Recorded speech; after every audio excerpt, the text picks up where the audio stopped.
Celebs there. Meantime, former President Trump attending the wake of a fallen NYPD officer killed by a career criminal.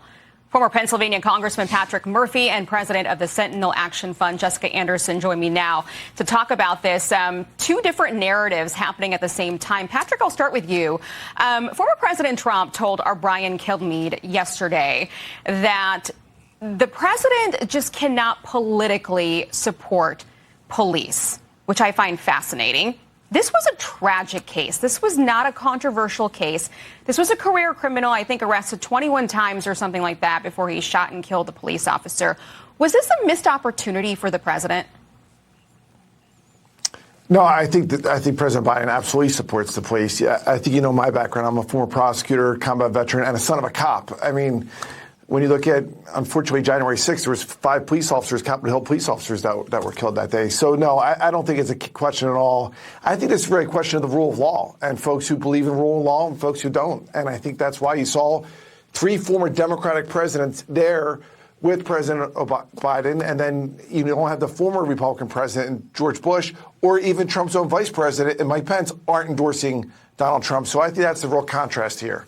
Okay, let's dig into the numbers from last night a little bit. A lot of money raised, Jessica. Biden, Obama, Clinton, all together, 3 presidents in a packed house, raised over $25 million in one night. The Trump camp also released some numbers for this fundraising event they're going to have in Florida coming up here. They say they've already locked in $33 million for that one. I want to go to call for number 1, guys, because I want to look at the total fundraising amounts. The Trump camp is behind Biden in fundraising totals, and we've got 7 months left of this campaign season. So, Jessica, what do these numbers mean right now? Not just what happened last night, but the total numbers. What picture are they painting here? Well, I think there's a few things going on here, Aisha, that are important to look at. First, we have a long way to go, and it's nothing that the President Trump can do more than to continue to talk about the issues that are resonating with the American people. Remember, his fundraising dollars are largely driven by grassroots Americans who support securing the border, strengthening the economy, returning safety and security to our neighborhoods. And so you compare those grassroots small dollar donations with the glitzy Hollywood elites that come together and in one night rack up $25 million. And yes, you see a contrast. You begin to see a story of who is fueling the Biden campaign's reelection efforts. But I think that's only one part. The second part is the polling. And President Biden cannot get over 40%. And that does not look good for an incumbent Democrat. So he's going to need this money to pull him across the finish line, unlike Trump, who already has the support of the majority of the American people.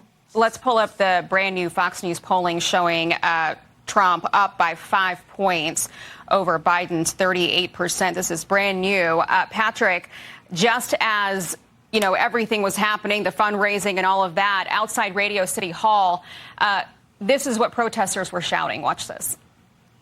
There was an insurrection happening. Shame on you, Joe Biden!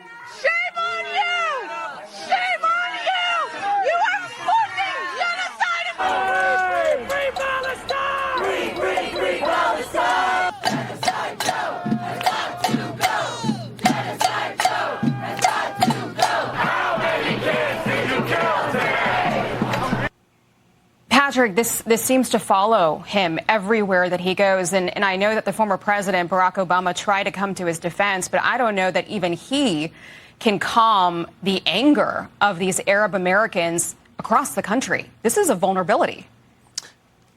Yeah, listen, it's a sad situation when you have 32,000 civilians, 2/3 of which are women, that have been killed. And they're killed because you have a terrorist organization, Hamas, that obviously doesn't care about the people they're trying to represent. And that's why they did what they did on October 6th. And it just breaks your heart.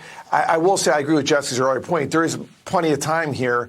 But we have to listen to what even Barack Obama said to those protesters last night. He said, listen, you can't be like the other side. You have to have intellectual humility. You have to listen. But it doesn't seem to be resonating, God gave us 2 ears. Well, but I think that's why they need to listen. I mean, I'm being honest with you. Like, that's why God gave all of us 2 ears but only one mouth for a reason. They want a ceasefire. They want it to stop. And I think the whole world wants that, but we have to do it the right way.